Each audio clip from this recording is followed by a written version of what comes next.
Howdy, everybody. Welcome back to the class, Humanities 4, Shasta College, Film Studies. Hope your weekend was interesting, was nice weather, spring-like. Today it got cold and chilly. We're going to have some still winter weather. Still got a couple more weeks till spring, till daylight savings. Hope you're all doing well. You're staying safe. I'm still grading your Citizen Kane. Only have a few more. I'm almost done. Should be done in a couple days. And I'm going to sign another essay, but not until this Wednesday. But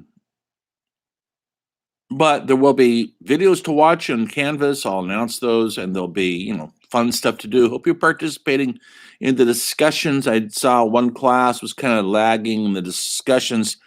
I do grade the discussions. They're part of your, I don't have a point system on them.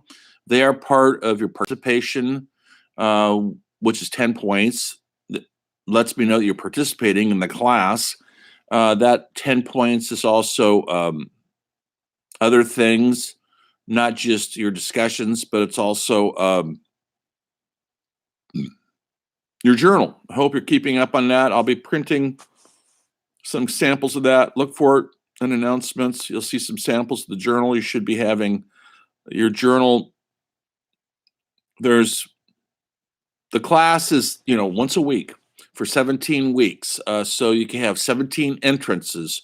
What we did that week, what you read, what I lectured about, what video you saw, what movies did you watch, and what did you feel about that week, what we covered. That's the reflection part. It's not just a diary of what we did. It's a reflection of what we did. And it lets me know you paid attention, that you understood the material or didn't understand it or were bored by it. Lets me know all that. Lets me know if I'm doing a decent job.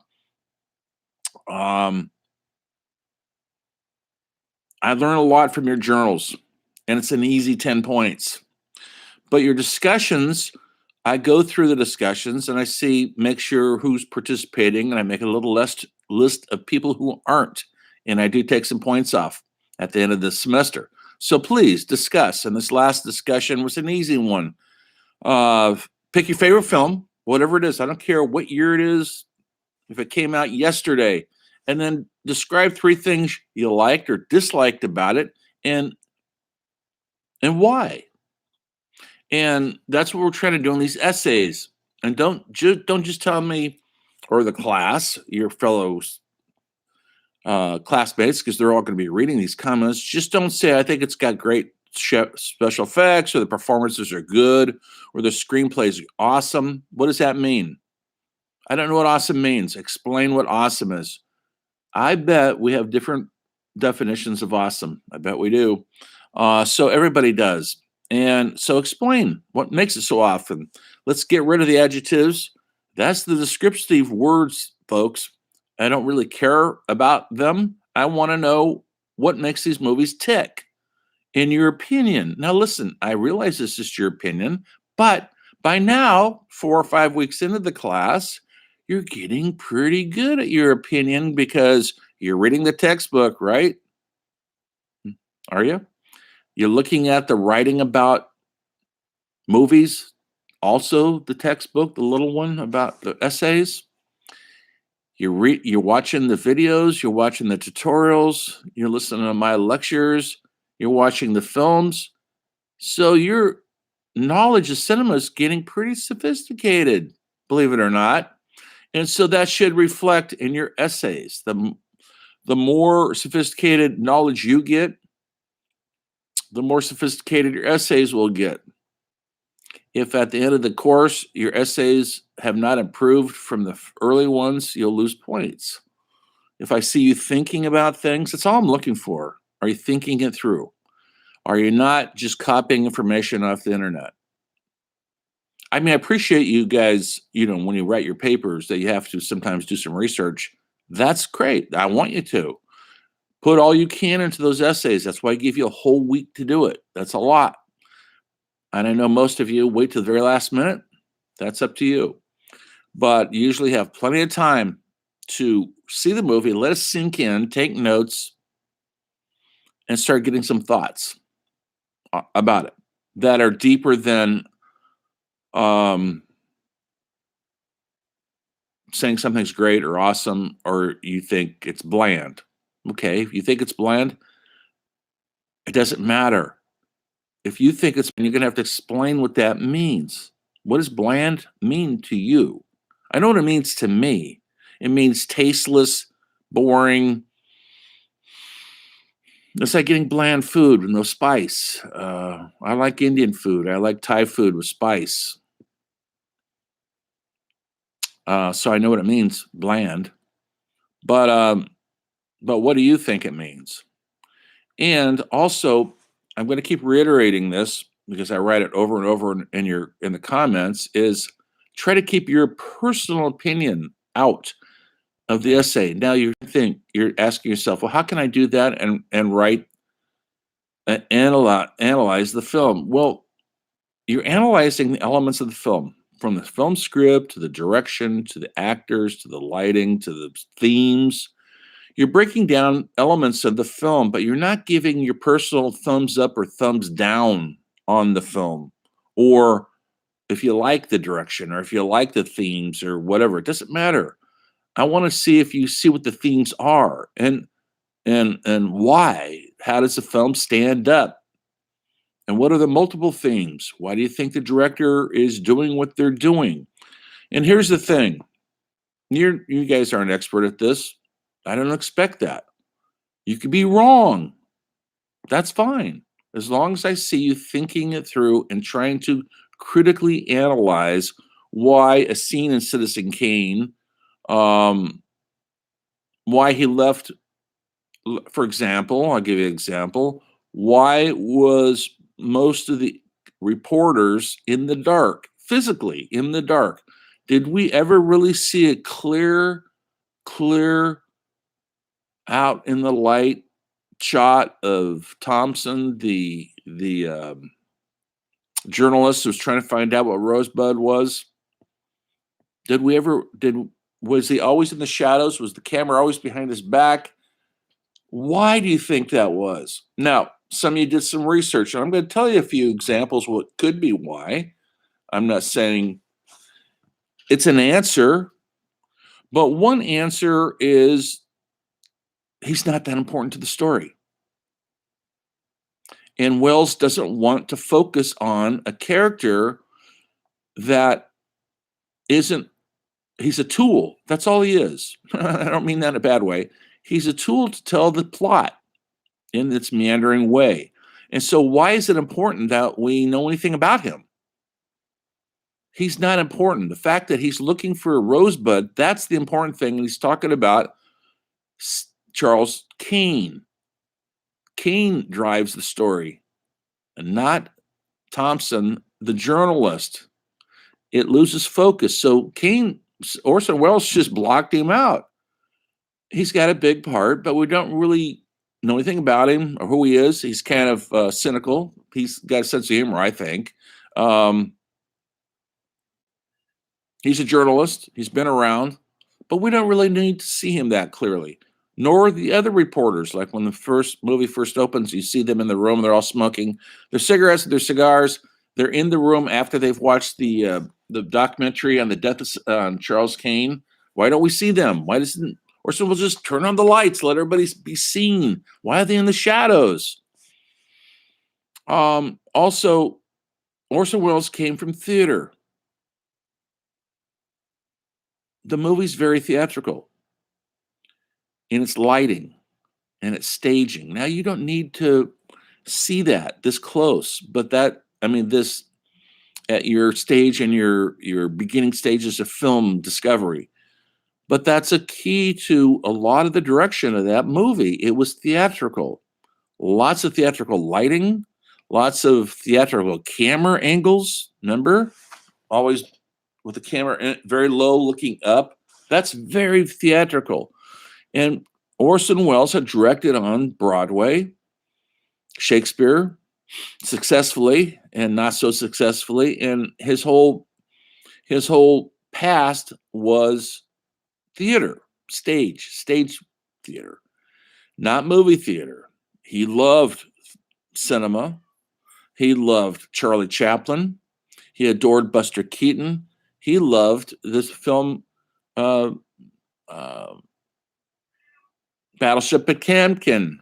I mentioned earlier about, if you guys saw the documentary on Sergei Eisenstein and his theory of montage.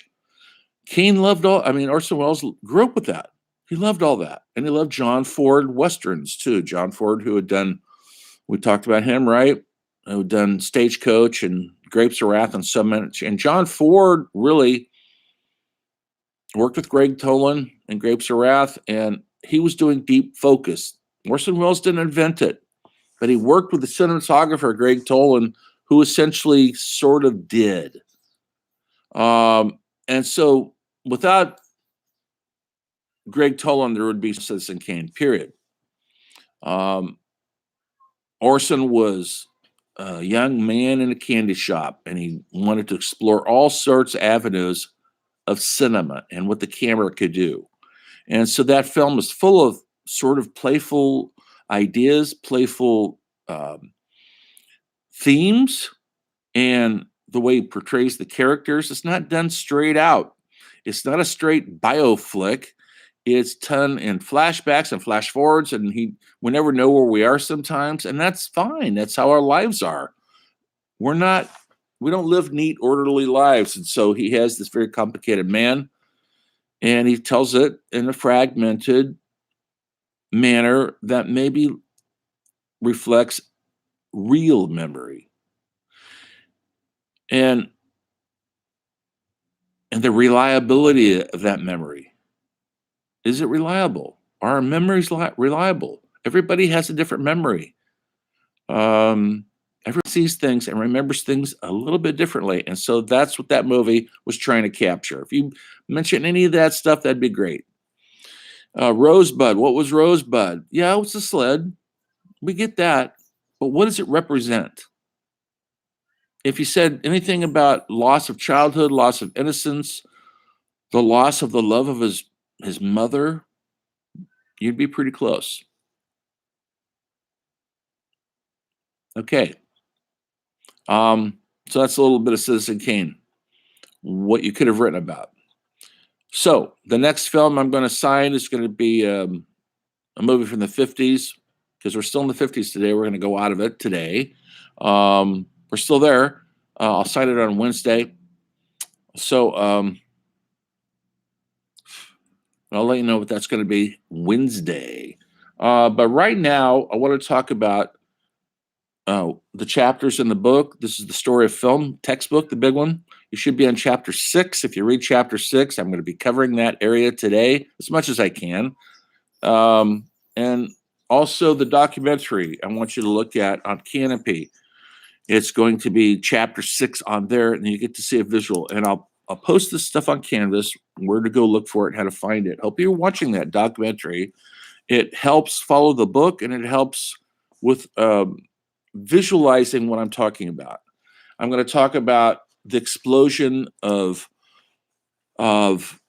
world cinema today. It's exploding. I mentioned it a little bit last week with people like Federico Fellini and Ingmar Bergman and Akira Kurosawa from Japan. But it goes further than that. In the 50s, we're exploding in countries that were not known for really filmmakers of cinema, because it's just too expensive. They don't have Hollywood system in place. They don't have the money that Hollywood has. And one of the great directors from that era comes from India, Sajid Ray, and very sophisticated European style director who got so much of his influence from Italian Neorealism. Remember, we talked about Rome Open City and Bicycle Thieves, and he saw that, and it looked like he could pull that off in his country, because it was too hard to pull off what Hollywood was doing with the kind of big musicals and the big productions and the movies like Gone with the Wind and stuff. But he saw the bicycle thieves with modest budget, modest locations, no flashy actors. Nobody knew who the actors were. They weren't actors, they were amateurs. And he thought he could pull that off. And so 1955 or so, he made a wonderful film called Panther Panceli, about a family really in India, but they're a very poor family. They weren't living in the big city; they're living in the country, and it's how their father goes away to get work in the big city. He doesn't come back for a long time, and how the family's dealing with that. And so the film focuses on these two brother and sister, how they're going to get through this, but also it shows them struggling to feed themselves, struggling with the environment they're living in, and you really get a true vision for first time of what India looks like, how it functions, and how the people live there. We haven't seen this before, and he captures it in this very human way. And there's some wonderful scenes, and that film got out into the world because of the film festivals that were becoming popular now.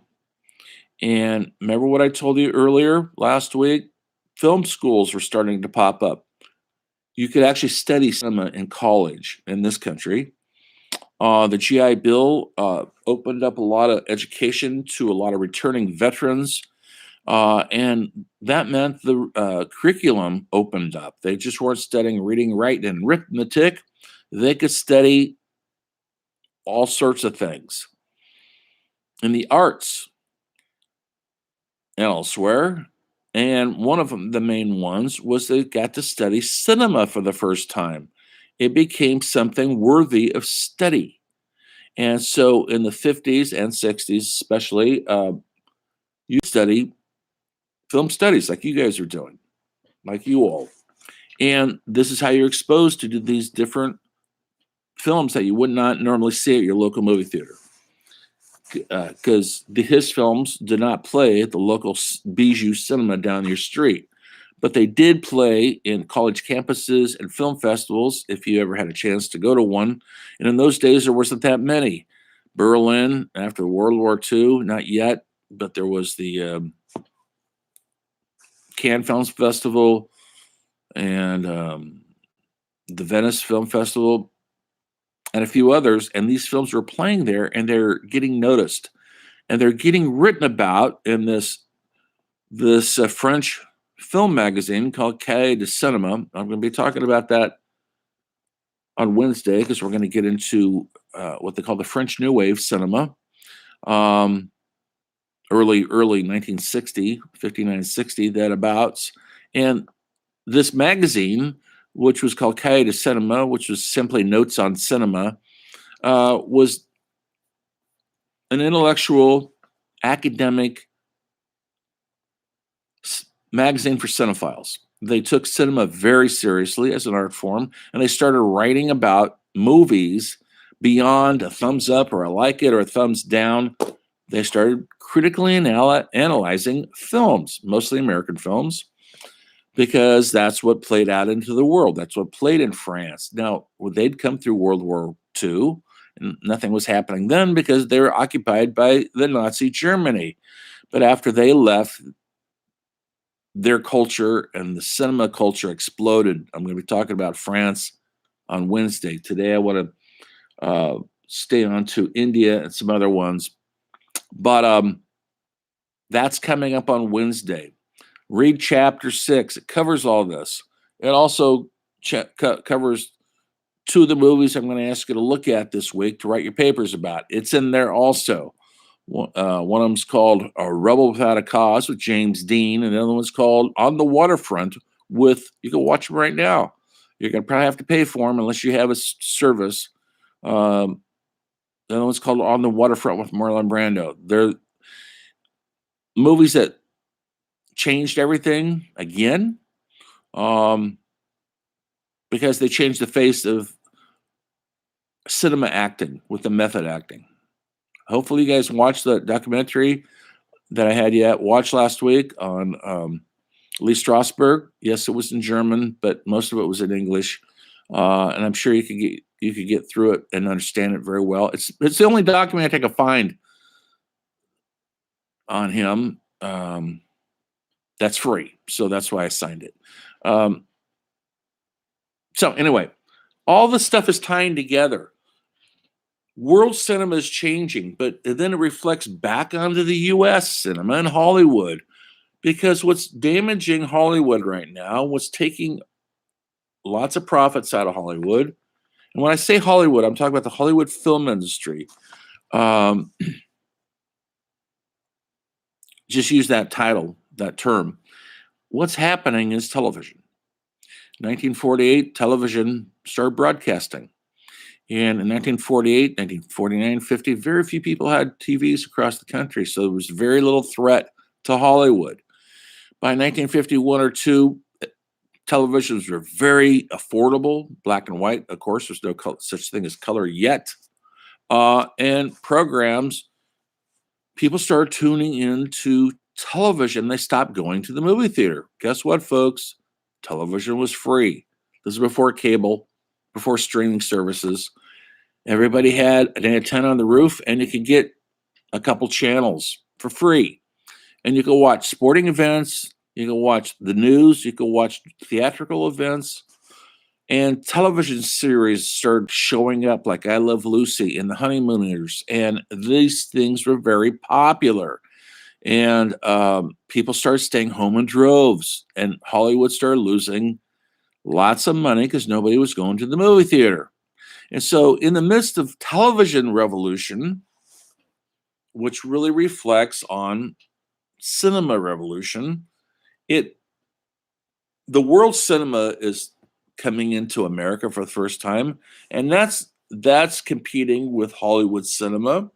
And the new audience in Hollywood was developing because of what I mentioned already, what's going on in the world. We're having a Cold War with Soviet Union. The threat of nuclear warfare is very obvious. Every day, people write about it, think about it. It's in the news all the time. We also have a revolution in music with bebop jazz, with rock and roll, with people like Elvis Presley and Miles Davis changing music like we've never seen it change before. We're also seeing the change in cinema with film neorealism, hard-hitting cinema, adult themes, not so fairy tale-like and not so fancy and glowy and perfectly done. It's got our movies that have flawed characters in it and flawed endings. We don't know who is good. We don't know who's bad. But it's riveting. But it's challenging cinema. It's just not there for entertainment anymore. Television doesn't really challenge anything. It lets you sit back in your underwear and drink a beer or a soda pop and a big plate of salami and cheese next to you.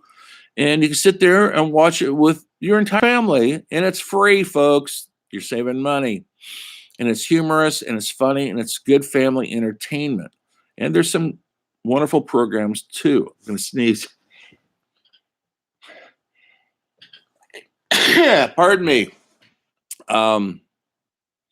There was wonderful playwrights were working. They could work in Hollywood, and so they were that's writers, folks, for the stage. And there's up and coming directors from the stage, but they didn't. And there's up and coming directors from the stage, but they didn't have enough experience to direct movies, but they had the experience to direct television. And so there was Playhouse 90, which was live plays brought to you on television. When I say live, they were live from the East Coast, 8 o'clock. So people on the West Coast would have to watch it late at night. And a lot of these shows weren't taped. They didn't have videotape. They had Kinescope. And so if you didn't see it live, you never saw it again. Very few of those shows were actually videotaped or shot on film where they actually saved it. There was a bunch of them besides Playhouse 90. That's one of the famous ones. And up and coming actors like James Dean and Paul Newman, Joanne Woodward were on these television shows. They could get their foot wet in the acting community, get paid a little something, and before they're hopefully get to make a movie. 90% of this stuff was filmed in New York City. That's where the writers were, the directors, and the actors. So, movies are losing their footing. They're losing money to television. Roads into Hollywood's audience. And people like Satyajit Ray was a great example of that. He was coming up with these very humanistic, salt of the earth stories about real people doing real things, not melodramas. They weren't running around shooting people or investigating crimes. They were just trying to survive the day. And how do you do that? One of his films, the girl wants to go live in the big city, and she has to figure out how to live in the big city in India, and she has to change everything. How she dresses, how she's made up. You know, the religion is very important there, Hindu, and how do you live a single girl in the big bad city, Bombay, and still keep your moral code, your moral compass. And that, it's just about a girl who's getting a job at a shop, like it would be like a shopping center like Macy's or something, although it's not called that. How she has to change, how she has to start wearing makeup on her face, how she has to start dressing like a city person, not a peasant from the farmland. So that film, to watch it, is a cultural study of somebody who is adjusting to modern life. And the modern life is Bombay, India. So for those of you who think Bombay is lesser than New York City, it's the New York City, folks. And you get to see it. They've got subways, they've got shops, they've got everything New York does except for Broadway. And so you get to see the culture up close and personal as this girl maneuvers her way through life in the modern big city. It's an age-old story. Young kids want to go to the big city to find who they are, find their place in the world. And so he was doing these movies that reflected that. And on the other side, on the Pacific side in Japan, there was Ozu was making these incredible movies. They're not easy to watch, meaning they're slow. It's called slow cinema even. But his Tokyo Story is a must. If you ever get a chance to watch Tokyo Story, just do it. Get the discipline to do it. What happens in it? Everything. But there's not a lot of action. It's essentially about a couple who's grown old and their kids have all moved out of the city. They've moved into the city, the fancy city of Tokyo, and the mother and father are kind of getting left alone. Their kids are big city kids now, and they dress Western, meaning I don't mean Western like a cowboy. I mean they wear suits and ties and dresses, whereas the older folks wear the traditional Japanese robes because they're not going to change. The kids are, though.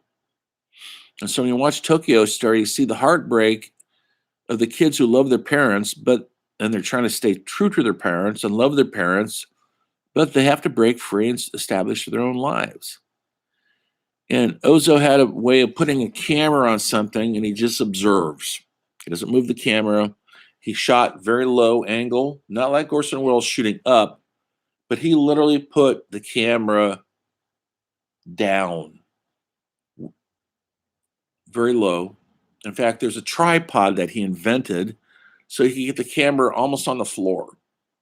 The reason why he did this, and he shot so many of his movies from that angle, and the camera never goes up. It never goes up to eye level. It's always observing life from this low angle. Because in Japan, the tradition, the old days, they sat on the floor, folks. They didn't sit in chairs and couches like we did. And so he was filming it from that point of view. And even this modern family was sitting on the floor. They sit on cushions. And so he's using the camera in a traditional viewpoint of Japan. Now, that's long gone, folks. That's not there anymore. You could probably find it somewhere. But in his films would be observing them, let's say, making a meal. And sometimes the characters aren't even talking. Pardon me. And you're wondering, what are we watching? Well, we're watching real life as much as we can. And if you watch a couple of his stories, you will see the beauty of it and how much is really going on in them. Hang on a second.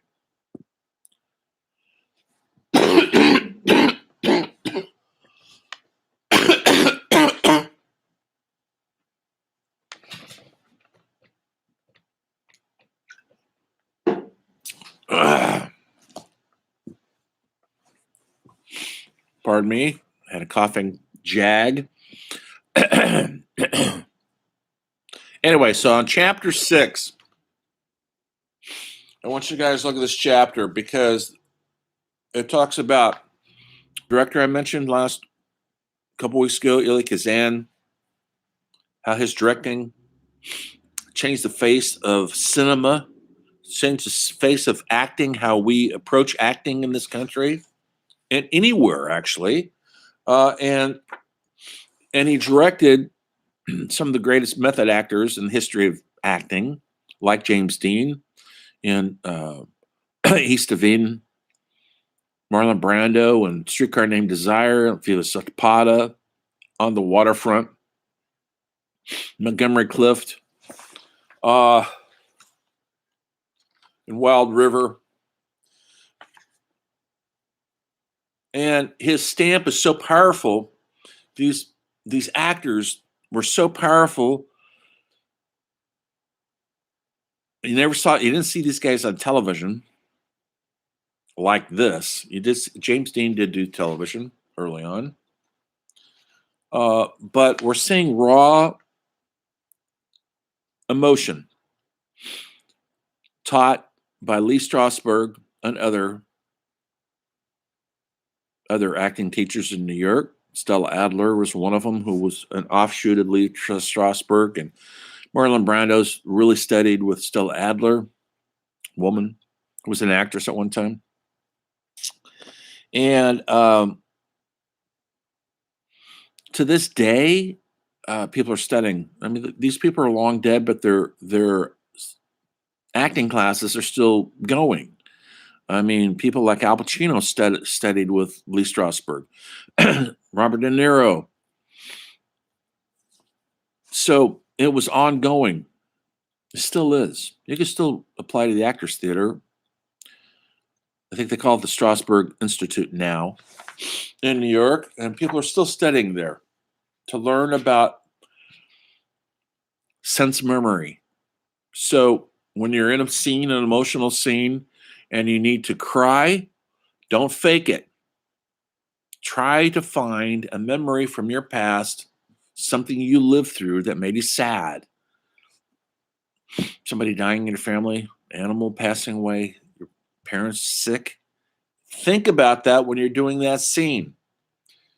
Same thing with anger, same thing with violence. Now, the problem with it is some of the method actors were borderline acting out like in a therapy class. And it's hard to maintain that because if you work a lot on television or movies, it becomes you got to learn how to kind of fake most things, and you got to be good at faking, and you got to be quick because if you have to do 50 takes on something, it's hard to be sad for 50 takes. It's easy, one or two takes, yes, okay.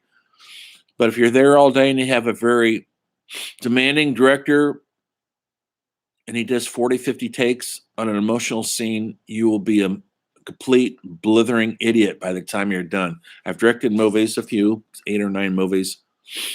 You do not want to stress your actors out with hardcore emotions that they have to maintain for a long time.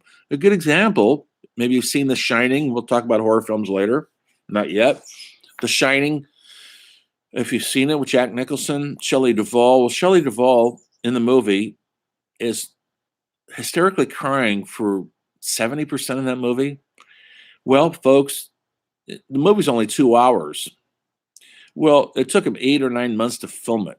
And Stanley Kubrick sometimes would do 75 or 80 takes because he was a perfectionist. Shelley Duvall had to scream or cry for 80 takes, and 80 takes might take 5 days to do. Do it again. Great, Shelley, do it again. You have to be in this high emotional state for 5 days straight, crying and hysterical because your husband has gone crazy. He's chasing you with an axe, if you know the movie. Try to maintain that emotional peak without literally almost going insane yourself. It really affected her. She talks about it to this day, how hard it was. Never want to go through anything like that again. Another director I'll talk about later, Lars Van Triers from Denmark. He's known for that also. He's known to drag his actors through this emotional terrain that can scar them for life. It's so demanding. I'll talk about that guy, him, later towards the end of the class because he wasn't making movies until the late 80s and 90s. Anyway, so I want you guys to look at these chapters.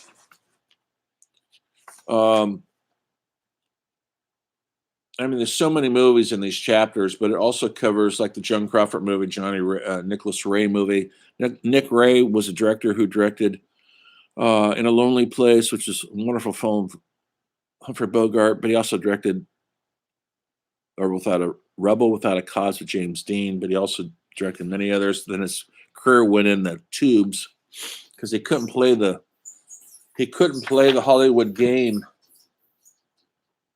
and eventually he died of cancer and alcoholism and drug addiction, and he was teaching filmmaking at a little college in upstate New York towards the end of his life.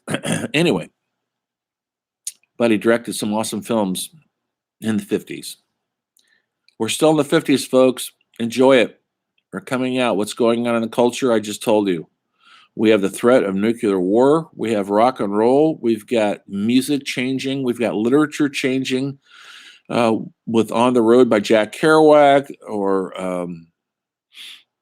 so many of the World War II writers are coming out and writing the best fiction that we've ever seen in the history of fiction. And at the height of his game, and is people like J.D. Salinger, who wrote, maybe you know what I'm talking about, if you've studied literature.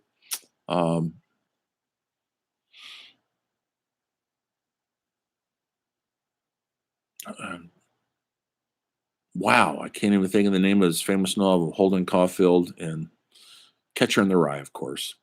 So 50s was busting at the seams with writers. Brilliant female writer Flannery O'Connor was in the height of her powers with Wise Blood and other great novels. So the 50s were a conservative political time in the country. Eisenhower's in the White House, but we're prospering Parodies across the country. The GI Bill's providing education and home to returning GIs. This is all happening in the culture, and it's reflecting on the movies that we're seeing on the big screen because people, audiences, want to see something they can relate to. And so they could relate to Rebel Without a Cause. Possibly the first teenage rebellion movie about young teenagers rebelling against their parents. They look at on the waterfront, they never seen a working class hero. They see it there. So cinema's changing. That's what's going on in the culture. And we'll continue this discussion when I see you guys next time on Wednesday. The story of film continues.